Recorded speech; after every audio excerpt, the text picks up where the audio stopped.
10 ఏళ్లలో ఇరిగేషన్ వ్యవస్థలో రాష్ట్రాన్ని బీఆర్ఎస్ సర్వనాశనం చేసేసింది అంటున్నారు మంత్రి ఉత్తమ్ కుమార్ రెడ్డి.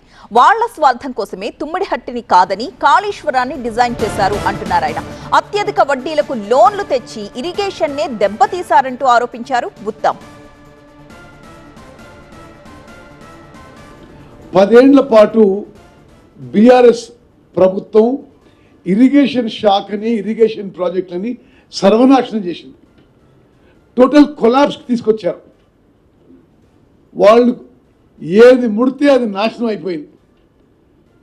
మనందరినీ తాకట్టు పెట్టి, మన పిల్లల్ని తాకట్టు పెట్టి, వాళ్ళ పిల్లల్ని తాకట్టు పెట్టి హై ఇంట్రెస్ట్ లోన్స్ తీసుకొచ్చి, high interest short tenure loans తీసుకొచ్చి వాళ్ళ కకృతికో మరి వాళ్ళ లాభాపేక్షకో వ్యక్తిగత లాభాపేక్షకో ఇరిగేషన్ ప్రాజెక్టులు కట్టింది తప్పితే తెలంగాణ రైతాంగానికి తెలంగాణ ప్రజల కోసం మేలు చేయడానికి మాత్రం ఇరిగేషన్ ప్రాజెక్టులు కట్టలేదు.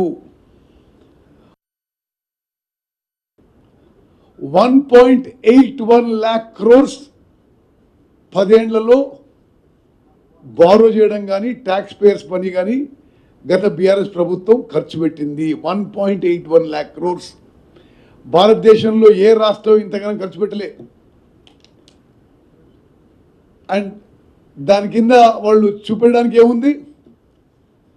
కూలిపోయిన కాళేశ్వరం ప్రాజెక్టు, 1 ఎకరం ఇవ్వలేని పాలమూరు రంగారెడ్డి ప్రాజెక్టు, 1 ఎకరం ఇవ్వని సీతారామ ప్రాజెక్టు, పూర్తిగాని దేవాదుల ప్రాజెక్టు, పూర్తిగాని కల్వకుర్తి, నెట్టెంపాడు, భీమా, కోయిల్ సాగర్ అన్ని అసంపూర్తిగా వదిలేశారు. అంటే 1,81,000 కోట్లు ఖర్చు పెట్టి ఒక్క ప్రాజెక్టు కూడా పూర్తి చేయలేదు. నామ మాత్రం ఆయకట్టే రావడం జరిగింది. 10-15 రోజులకు ఒకసారి ఏదోదో మాటలు మాట్లాడుతుంటారు. ఈరోజు ఒక పెద్ద మనిషి కన్నెపల్లి పంప్ హౌస్ పోయి ఆ ప్రాణహిత నుంచి నీళ్లు చూపెట్టి అసలు మీరు ఈ పంప్ హౌస్ ఆన్ చేసి ఆ నీళ్లు లిఫ్ట్ చేయంటారట. ఆ పెద్ద మనిషికి 10 ఏళ్ల పాటు వాళ్ళు కట్టిన ప్రాజెక్టులు సరిగ్గా కడితే తెలంగాణకి మరి ఈ రోజున్న దురదృష్ట పరిస్థితి రాకపోయేది.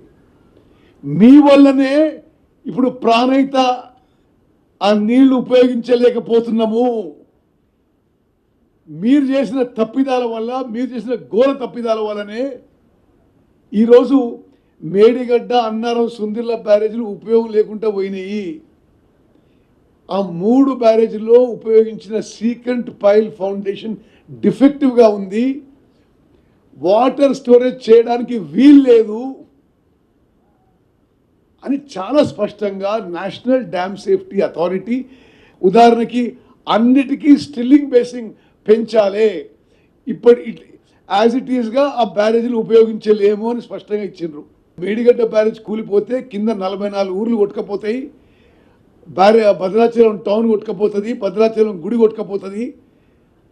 అందుకోసమే 3 బ్యారేజీలు కూడా గేట్లు పైకెత్తి allow free flow of the river అని చెప్పి వాళ్ళు చెప్తే మరి కొద్దిగా కల్వకుంట్ల తారక రామారావు గారి కంటే కొంత వాళ్ళకి ఎక్కువ నాలెడ్జ్ ఉందని మేము అనుకుంటున్నాం ఈ నేషనల్ డ్యామ్ సేఫ్టీ అథారిటీ వాళ్ళకి.